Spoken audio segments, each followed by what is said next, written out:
저는 얼마 전 쉽게 감사할 수 없는 상황을 경험했습니다. 저를 너무도 아끼고 사랑해 주셨던 외할머니께서 소천하신 것입니다. 장례를 치르며 100년이라는 세월 동안 건강하게 사신 것과 예수님을 구주로 영접하신 것에 대한 감사와 기쁨이 있었습니다.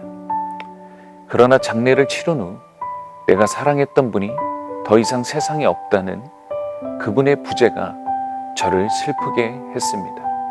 또한 외할머니를 먼저 떠나보낸 저의 어머니의 큰 슬픔이 저를 더 슬프게 했습니다. 그 슬픔의 정서가 일정 기간 지속되었습니다. 또한 외할머니를 먼저 떠나보낸 저의 어머니의 큰 슬픔이 저를 더욱 슬프게 했습니다. 그 슬픔의 정서가 일정 기간 지속되었습니다. 그런데 엎친 데 덮친 격으로 더 안 좋은 일들이 삶에 벌어지기 시작했습니다. 저의 연약이 적나라하게 드러나기도 했고 몸의 컨디션은 떨어질 대로 떨어져 목소리가 제대로 나오질 않아 찬양하기도 힘든 상태가 되었습니다. 수많은 부정적 정서가 제 안에 소용돌이 쳤고 저는 그 정서들을 쏟아내고 싶은 유혹을 느끼기도 했습니다. 그렇지만 저는 그 상황에서 이 고백을 선택했습니다. 그래도 주님 감사합니다.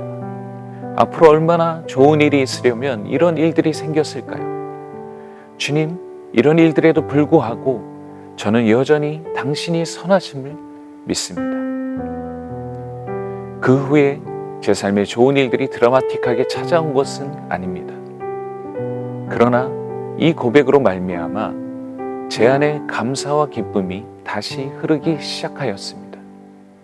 주님의 인재가 마음을 적시고 채워주심을 느낄 수 있었습니다. 외할머니를 구원해 주신 그분의 자비가 얼마나 크신지 체감하기 시작하였습니다. 그러면서 그 십자가의 은혜가 얼마나 놀라운지를 더 깊이 깨닫게 되었습니다. 아, 내가 주님으로부터 얼마나 큰 은혜를 받았던가. 그 십자가로부터 내가 얼마나 놀라운 용서를 받았던가. 바로 그 사랑의 근원인 예수 그리스도의 십자가가 제 안에 더 깊게 펼쳐지게 된 것입니다. 저는 비로소 진정으로 감사해야 할 것에 감사할 수 있었던 것입니다. 앞서 말씀드렸듯이 저희 교회는 2, 3주간의 추수감사 주간을 가지고 이 첫 주간에는 감사에 대한 저항들이 있음을 나누었습니다. 그러나 감사의 행진은 여기서 멈추지 않았습니다. 시간이 흐를수록 성도분들 안에 점점 더 깊은 감사가 흐르는 것을 발견하게 되었습니다. 자신이 미처 발견하지 못한 감사를 성도분들은 깊이 발견하기 시작했던 것입니다. 그 감사의 고백을 하는 사람 중에는 젊은 나이에 배우자를 일찍 떠나보낸 사람들도 있었습니다. 그 중에는 부모님을 여인 사람도 있었습니다. 관계 가운데 사업 가운데 어려움을 겪는 사람도 있었습니다. 암과 여러 질병으로 고통당하고 있는 사람들도 있었습니다. 그런데 그런 분들이 일어나 감사하기 시작하였습니다. 여전히 자신을 사랑해주는 사람들로 인하여, 그리고 자신에게 들려지는 소중한 말씀들을 인하여, 그리고 예배로 인하여, 자신을 채워주시는 주님의 임재로 인하여, 무엇보다 그리스도의 십자가로 인해 감사하기 시작하였던 것입니다.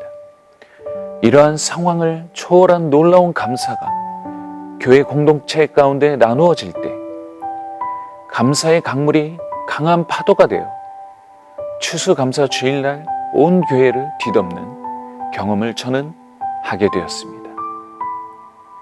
R.T. 켄달 목사님은 우리는 절대 I'll thank, 과하게 감사할 수 없다고 말씀하십니다. 왜냐하면 우리가 그리스도의 십자가로 인하여 받은 사랑이 비교할 수 없을 정도로 크기 때문입니다. 이제 우리 안에 우리 주 예수 그리스도의 십자가로 말미암은 그 깊은 절대적 감사가 가득하기를 기도합니다. 또한 그 놀라운 감사가 향기로운 제사로서 범사에 하나님께 올려지기를 기도합니다. 아멘.